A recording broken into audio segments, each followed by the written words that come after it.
আজকের রেসিপিতে থাকতেছে করলার ভর্তা। করলার ভর্তাটা এত মজা হয়, টেস্টি হয়। এটা কিন্তু ডায়াবেটিস রোগীদের জন্য অনেক উপকারী এই ভর্তাটা। কারণ হলো প্রতিদিন ভাজিও খাওয়া যায় না, আবার প্রতিদিন রান্নাও খাওয়া যায় না, কিন্তু এই ভর্তাটা প্রতিদিনই খেতে পারবেন। এখানে অনেকগুলো রসুন দিয়ে দিয়েছি, রসুনগুলোতেও অনেক উপকারী আছে। দিয়েছি কিছু পেঁয়াজ কুচি।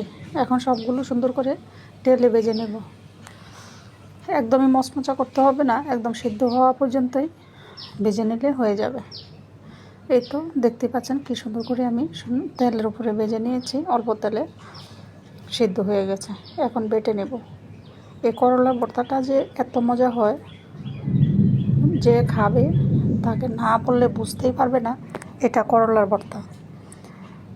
মরিচগুলো বেটে নিয়ে সুন্দর করে রসুন পেঁয়াজ সেগুলো সুন্দর করে বেটে নিচ্ছি। রসুনেও অনেক উপকার আছে, তাই বেশি করে আমি রসুন দিয়ে দিয়েছি করলার ভর্তাতে। করলার ভর্তা সবার জন্য উপকারী, খালি যে ডায়াবেটিস রোগীদের জন্য উপকারী তা না। করলার ভর্তা সবাই খেতে পারবে এবং প্রতিবেলায় এই ভর্তাটা খেলেও কোনো অসুবিধা মনে হবে না। করলা ভাজি কিন্তু প্রতিবেলা খাওয়া যায় না, একবেলা খেলে তো আরেকবেলা ভালো লাগে না।